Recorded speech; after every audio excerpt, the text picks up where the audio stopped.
अविद्या भितुरम ज्योति, ज्ञान के ज्योति से अज्ञान का अंधकार नष्ट होता है। आप लोग ज्ञान को जानते हो? ज्ञान नामक जो चीज है उसको जानते हो क्या? अरे हाँ या ना? कहाँ मिलता है? स्कूल में, कॉलेज में, इंस्टीट्यूट में, कोचिंग में, यही ज्ञान मिलता ना? अरे बोलिए ना, कहाँ यही मिलता है? कहाँ कहाँ? जोर से बोलिए। स्कूल में, कॉलेज में, इंस्टीट्यूट में, माता पिता से, गुरु से, है ना? ये ज्ञान ज्ञान यहाँ से मिलता। हमारे पास ज्ञान थोड़ी है।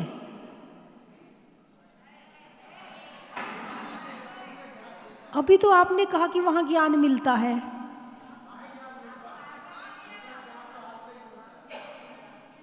ज्ञान जगाया जाता है, मिलता नहीं है।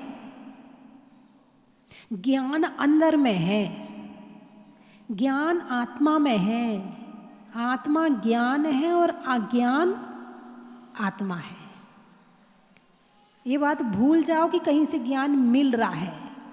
बाहर का ज्ञान हमारे ज्ञान को उघाड़ने में सहायक है। भाई, एक क्लास में 50 विद्यार्थी पढ़ते हैं। एक टीचर ज्ञान देता है। क्या कर रहा है? ज्ञान दे रहा है। क्या सारे विद्यार्थी मेरिट में आते हैं क्या? क्यों? ज्ञान दिया है। भाई, हमने यदि आपको गिफ्ट दी, आप सबको सोने का हार दिया, तो सबके पास बराबर होगा ना? ऐसा थोड़ी हो कि आप किसी के पास जाके छोटा हो जाए, किसी के पास जाके बड़ा हो जाए। ऐसा थोड़ी होगा। अरे बोलिए ना, सबके पास बराबर होगा ना? टीचर एक है, एक टीचर ने ज्ञान सबको दिया, लेकिन सबके पास एक सा नहीं है। फिर भी एक फेल हो जाता है, एक के केवल पास ही हो पाता है, एक थोड़े ठीक सा हो जाता है, और एक 90 और 99 भी परसेंटेज बना के लाता है। ऐसा होता कि नहीं? तो टीचर ने ज्ञान दिया या टीचर ने उनके ज्ञान को जगाया? तो ज्ञान है कहाँ? क्या बात है, आपको बड़ी जल्दी पता चल गया। अभी तो आप कह रहे थे कि ज्ञान जो है वहाँ से मिलता है। यदि वहीं से मिल रहा होता ना, तो जितने पैसे वाले होते ना, वो सब ज्ञानी हो गए होते, और जितने गरीब हैं ना, उनके पास तो ज्ञान होता ही नहीं। यदि स्कूल कॉलेज में ही ज्ञान मिलता, तो चौथे काल में कोई स्कूल कॉलेज नहीं होते थे। गुरुकुल होते थे, और उसमें भी केवल राजा, महाराजा, मंत्री, इनके बच्चे पढ़ते थे, और बाकी सामान्य लोग तो पढ़ते ही नहीं थे। इसका मतलब उनके पास तो ज्ञान होना ही नहीं चाहिए था। ये धारणा खत्म करो कि ज्ञान स्कूल में मिलता है। ज्ञान हमारी आत्मा में है। अब ज्ञान है क्या, इसको जानने का प्रयास करो। ज्ञान चीज क्या है? ज्ञान क्या काम करता है? आप मुझे जान रहे हो? अरे बोलिए ना, जान रहे हो? अच्छा। आप अपने पड़ोसी को जानते हो? जानते हो। आप अपने घर को जानते हो? परिवार को जानते हो? जानते हो। किससे जानते हो? किससे जानते हो? हाथ से जानते हो, पाँव से जानते हो, आँख से जानते हो। किससे जानते हो? ज्ञान से जानते हैं। किससे जानते हैं? ज्ञान से। 3 शब्द है, ज्ञाता, ज्ञान और ज्ञेय। 3 शब्द सुना होगा शायद आपने कभी। ज्ञाता, ज्ञान और ज्ञेय। ज्ञाता कौन? आत्मा। जानने वाला कौन है? आत्मा। किसके द्वारा जान रहा है? ज्ञान के द्वारा। ज्ञाता, ज्ञान किसके द्वारा जान रहा है? ज्ञान के द्वारा। किसको जान रहा है? वो ज्ञेय है। जिसको जान रहा है वो ज्ञेय है। तो संसार के सारे पदार्थ मात्र ज्ञेय हैं, जानने योग्य हैं, राग द्वेष और कषाय करने योग्य नहीं है। भगवान को केवल ज्ञान है कि नहीं? है। भगवान सिद्धालय में विराजमान है, उनके ज्ञान में तीनों लोग झलक रहा है कि नहीं? वो हम सबको जान रहे हैं कि नहीं? वो हम सबको भी जान रहे हैं और अपनी आत्मा को भी जान रहे हैं।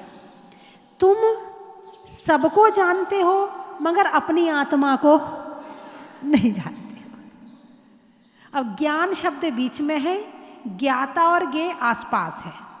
किसके द्वारा जाना जाएगा? ज्ञान के द्वारा। अब ये ज्ञान केवल ज्ञेय में लगा पड़ा है, बाहर को ज्ञेय बना रखा है। और ज्ञेय तो छोड़ो, ज्ञेय भी बना ले तो बड़ी अच्छी बात है, कोई बात नहीं। उस ज्ञेय के साथ राग द्वेष करता है, उस ज्ञेय के साथ क्रोध मान माया लोभ करता है, वो ज्ञेय बन करके कर्म बंद करा देता है। यदि मात्र जानने का काम हो जाए तो भगवान बन जाए। तुम केवल जानते नहीं हो, जानने के साथ कुछ और भी करते हो, इसलिए तो ज्ञान अज्ञान बन गया है। ज्ञान को शुद्ध बनाना है तो कैसे बनाएंगे? ज्ञेय को केवल जानो, देखो, मगर राग और द्वेष ना करो। लेकिन देखते ही तो मोह उमड़ पड़ता है। अपने परिवार वालों को देखें, अपने अभी कोई एक रिश्तेदार आ तो जाए और यहाँ खड़े होकर बदनामी कर ले, मन भटक जाएगा प्रवचन में से। अरे ये भी आया है, बताया नहीं इसने कि मैं भी जहाजपुर जा रहा हूँ, यहाँ प्रवचन चल रहा है।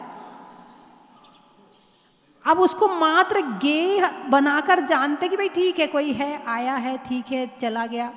नहीं, पहचान का है, हमारा रिश्तेदार है, अच्छा मिल गया है ना, अब इससे बात तो करनी थी, मुझे फ़ोन पे कर लेते, लेकिन अब ये मिल गया तो यहीं कर लेंगे। अब आपका राग और द्वेष शुरू हो गया।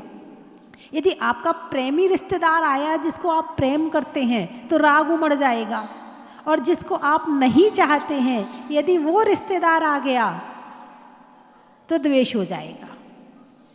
जो हम देख रहे हैं वो भगवान भी देख रहे हैं। भगवान के देखने में और हमारे देखने में अंतर है। हम भी जान रहे हैं, वो भी जान रहे हैं। उनके जानने में और हमारे जानने में अंतर है। हम जानने के बाद दुखी और सुखी होते हैं, और वो जानने के बाद ना दुखी होते हैं ना उनसे सुखी होते हैं। इसका नाम है शुद्ध ज्ञान। इसका क्या नाम है? शुद्ध ज्ञान। जिसमें राग और द्वेष की मिलावट ना हो उसका नाम है शुद्ध ज्ञान। तो अभी आपका कौन सा ज्ञान है? आपका नहीं, मेरा भी अशुद्ध ज्ञान। अशुद्ध ज्ञान का नाम है अज्ञान। अशुद्ध ज्ञान का नाम है अज्ञान। जैसे धूप में कुछ लोग चश्मा लगाते हैं। एक तो साक्षात आँखों से देखना और एक चश्मा लगा करके देखना। यदि हरा चश्मा लगाओगे तो दुनिया कैसी नज़र आएगी? हरी नज़र आएगी। काला लगाओगे तो काली नज़र आएगी, और चश्मा उतार दोगे तो जैसी है वैसी नज़र आएगी। अब अभी जो है मोह का चश्मा लगा हुआ है। कौन सा? मोह का चश्मा। और मोह के बच्चे हैं राग द्वेष, मोह के बच्चे हैं क्रोध मान माया लोभ। तो जब मोह का चश्मा लगाते हैं तो एक अपना दिखता है, एक पराया दिखता है। ये मेरा है, मोह कहता ये मेरा है, और द्वेष कहता ये मेरा नहीं है। एक कहता ये चीज़ तो मुझे चाहिए चाहिए, चाहे कुछ भी करना पड़े। लोभ कहता है कि ये चीज़ नहीं मिलेगी तो अपनी जान दे दूंगा, चाहे मरना पड़े मुझे, लेकिन सामान तो चाहिए चाहिए। कौन कह रहा है? लोभ कह रहा है। लोभ किसका बच्चा है? मोह का बच्चा है। किसका बच्चा है? मोह का बच्चा है। तो जब मोह का चश्मा लगा के देखते हैं तो संसार में तेरा और मेरा करते हैं, निंदा और बुराई करते हैं, इच्छाओं का जाल बिछाते हैं। किसका? अच्छा, आप लोगों को कोई इच्छा होती नहीं होती है? होती है। अच्छा, तो आपको परेशान करने वाला सामने वाला है या आपकी इच्छाएं हैं? यदि इच्छा पूरी हो गई तो खुश, और पूरी नहीं हुई दुख। भगवान को कभी दुखी होते देखा आपने? कभी भगवान को रोते हुए देखा आपने? नहीं। क्यों नहीं देखा? क्योंकि उनकी इच्छाएं खत्म, मोह खत्म, इच्छाएं खत्म। मोह का नाश हुआ, इच्छाओं का नाश हुआ, और वहीं से सच्चे सुख की और सच्चे ज्ञान की शुरुआत होती है। सब लोग पूछते ना, माता जी कोई मंत्र दे दो अच्छा सा सुखी हो जाएं हम। ये है मंत्र। किसी के पास मांगने की जरूरत नहीं है, किसी के सामने झोली फैलाने की जरूरत नहीं है।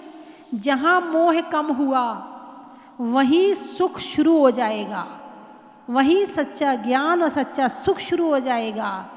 और जितना जितना मोह बढ़ते जाएगा, बस किसी से दुखी होना हो उससे प्रेम बढ़ा लो, दुखी होना हो उसे खूब अधिक राग मोह कर लो, दुख शुरू हो जाएगा। और सुखी होना हो मोह छोड़ दो। अब मान लो बेटा बहुत अच्छा है, आज्ञाकारी है, तो खूब मोह होगा ना। अब उसकी हर बात की चिंता, उसने खाना नहीं खाया, वो ये नहीं करता, वो अच्छे कपड़े नहीं पहनता, वो ढंग से नहीं रहता, वो अच्छे से बोलता नहीं है। यदि बेटा आज्ञाकारी है तो सुख में आकुलता, टेंशन। अब बेटा आज्ञाकारी नहीं है, बात नहीं मानता है, तो द्वेष। ये तो बात ही नहीं मानता है, अपनी मनमर्जी की करता है, जब देखो अपनी चलाता है, मुझे कुछ समझता ही नहीं है। यदि बेटा अच्छा है तो भी दुख, टेंशन, और अच्छा नहीं है तो भी दुख और टेंशन। ये किसका काम है? मोह का काम है। किसका काम है ये? मोह का काम है। तो सुखी होना है तो क्या करना पड़ेगा? मोह छुड़ाना पड़ेगा। हमारे ज्ञान को अज्ञान किसने बनाया है? मोह ने बनाया है। किसने बनाया है? मोह ने बनाया है। इस मोह को धीरे धीरे कम करते जाओ, शुद्ध ज्ञान, सच्चा ज्ञान प्रकट होते जाएगा, और जो आपको एक दिन अनंत सुखी कर देगा। मैं समझ रही हूँ एक दिन में नहीं होने वाला ये काम, लेकिन स्वाध्याय के माध्यम से धीरे धीरे धीरे करके, जैसे कुएं पर आपने देखा, वो एक कहते हैं ना, करत करत अभ्यास के जड़मति होत सुजान, रसरी आवत जात ही सिल पर परत निशान। यानी रोज रोज रस्सी को पत्थर से घिसा जाए तो पत्थर भी कट जाता है। धीरे धीरे एक एक दिन एक एक चीज से मोह कम किया जाए। आज मैं इस चीज से मोह कम करूंगा, आज मैं कपड़ों का मोह नहीं करूंगा, आज मुझे कोई सामान नहीं चाहिए, मैं 6 महीने तक कोई नए कपड़े नहीं खरीदूंगा, मैं 6 महीने कोई ज्वेलरी नहीं खरीदूंगा या खरीदूंगी, हैं खाने में आज मुझे जो चीज़ पसंद है आज वो ही नहीं खाऊंगी। धीरे धीरे करके मोह एक एक चीज़ से कम करो। जिस जिस चीज़ से मोह कम होगा वही सुखी हो जाओगे। इच्छाएं कम हुई और सुख शुरू हो गया। इच्छाएं ऐसा नहीं ऐसा चाहिए, ऐसा नहीं ऐसा होना चाहिए, यदि ऐसा होता तो और अच्छा होता। अरे जो है जो मिला वो किसी से कम नहीं, और जो नहीं मिला उसका गम नहीं। माँ परेशान है, अरे ढूंढा तो बहुत अच्छा दमान था, कंवर साहब ढूंढे तो अच्छे थे लेकिन निकले अच्छे नहीं हैं। सास कह रही है बहू हमने बहुत देख के ली थी, सबसे बात करके ली थी, मगर बहू अच्छी नहीं निकली। अरे जो है उसी में संतुष्ट हो जाओ, जो तुम्हारे भाग्य में था तुम्हें मिल गया, और खुशी से उसी के साथ रहना शुरू कर दो, सब ठीक हो जाएगा। लेकिन नहीं, सारे दिन इच्छाएं, ऐसा नहीं ऐसा चाहिए। और इन इच्छाओं के चक्कर में कई लड़कियां तो 35-35 साल की हो जाती हैं, शादी नहीं हो पाती है। अब बेचारी लड़कियों को तो कोई वो ज़्यादा टेंशन रहती नहीं है, लेकिन माँ बाप बड़े परेशान रहते हैं। उनके चेहरे की खुशी चली जाती है, उनका धर्म छूट जाता है। 24 घंटे टेंशन में। अब वो वर्तमान पुराने माँ बाप है ना, वर्तमान के तो तू जान और तेरा काम जान। लेकिन हमारे पुराने माँ बाप है पूरी चिंता करते हैं बच्चों की। आने वाले समय में वो अमेरिका वाला, वो विदेश वाला कल्चर आ जाएगा कि अपने 12वीं पढ़ो और छुट्टी करो और जाओ अपने पढ़ लिख के वहीं शादी करो, वहीं रहो। कभी कभी जैसे साल में आता ना मदर्स डे, फादर्स डे, ये पता क्यों मनाए जाते हैं? जो लोग अपने मम्मी पापा के पास नहीं रहते हैं वो लोग इस डे को मनाते हैं। हमारे यहाँ तो रोज ही साथ में रहते हैं, मनाने की जरूरत ही नहीं है। ये तो उनको जरूरत है जो साथ में रहते नहीं है ये, और उनका कल्चर हमने अपना लिया। आज मदर्स डे है, आज फादर्स डे है, आने वाला है, वही समय आने वाला है। पश्चिम पूरब में आ जाएगा और पूरब पश्चिम में चला जाएगा, यही होने वाला है। हमें अपनी कहते ना, अपनी थाली का बड़ा छोटा लगता है और दूसरे की थाली का बड़ा, बस हमें दूसरे की चीज़ अच्छी लग रही। वहाँ मदर्स डे मनाते बहुत बढ़िया है, वहाँ 25वीं शादी की सालगिरह मनाते बहुत बढ़िया है, हम भी मनाएंगे। अरे भाई जरा सोचो तो सही, मनाते क्यों हैं भाई? वहाँ पर एक जोड़ा 25 साल तक कोई साथ रह ले तो बड़ा आश्चर्य है। वहाँ तो हर 8 दिन में पति बदल जाते हैं, और यहाँ तो 7 जन्म की कस्में खाते हैं। यहाँ 25 साल तो क्या 7 जन्म तक साथ रहने की बात करते हैं। तो उनके यहाँ 25 साल शादी में साथ रह लें तो बड़ी बात होती, वो इसलिए मनाते हैं। और तुमने किस लिए मनाया? एक ज्ञान है ना, गलत जगह जा रहा है, इसको खींच कर वापस लाओ और इस ज्ञान को शुद्ध बनाओ। इस संसार का ज्ञान तो भटकाने वाला ज्ञान है, न जाने कहाँ पटकेगा जा कर के अज्ञान बना के। तो मेरी बात आपकी समझ में आ गई? ठीक है, बंद करूं? नहीं नहीं, तो बात तो यदि समझ में आ गई तो इतने में काम हो जाएगा। समझ में आ गई तो इतने में ही काम हो जाएगा, और यदि नहीं आई तो 1 घंटा भी सुना लूंगी तो अभी कुछ नहीं होगा। तो इसीलिए जितना बताया है, इस बड़ा मैंने आज प्योर माल दिया है आपको, शुद्ध घी दिया है आपको। आज शुद्ध घी को पचा लो, ताकत आ जाएगी। चलिए मैं 3 चीजें बोलूंगी, आपको कहना बड़ा ही महत्व है।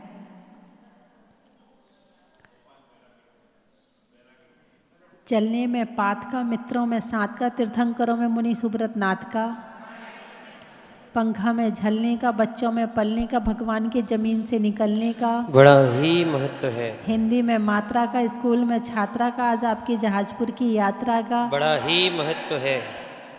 वृक्षों में बड़ का, बड़ की जड़ का, और आने वालों में बैरागढ़ का बड़ा ही महत्व है। गाने में सुर का, नृत्य में नुपुर का, आने वालों में नागपुर का बड़ा ही महत्व है। फलों में बेरी का, अच्छे काम में नहीं होने में देरी का, और आने वालों में चंदेरी का बड़ा ही महत्व है। रिश्तों में ससुर का, देवों में असुर का, आने वालों में जबलपुर का बड़ा ही महत्व है। माता जी इटारसी। रात्रि में शशि का, रात्रि में शशि का, और युद्ध में असी का, असी यानी तलवार, युद्ध में असी का, और आने वालों में इटारसी का। पशुओं में खुर का, गाने में सुर का, आने वालों में सहारनपुर का बड़ा ही महत्व है। वर्धा छोड़ने में जर्दा का, छोड़ने में जर्दा का, और सर्दी में धूल उड़ने में गर्दा का, और आने वालों में वर्धा का बड़ा ही महत्व है। गाने में सुर का, पशुओं में खुर का, आने वालों में प्राणपुर का बड़ा ही महत्व है। पाली, अच्छा, कान में बाली का, शिखर जी में ओकाली का, और आने वालों में पाली का बड़ा ही महत्व है। गुजरात महिलाओं में बात का, रेल में पात का, और आने वालों में महसाना गुजरात का बड़ा ही महत्व है। चेहरे पर नैन का, बोलने में बैन का, आने वालों में उज्जैन का। बड़ा ही महत्व है। सिलचर, अच्छा। प्रभु के दर का, प्रभु के दर का और नहीं होने में निशाचर का और आने वालों में सिलचर का। बड़ा ही महत्व है।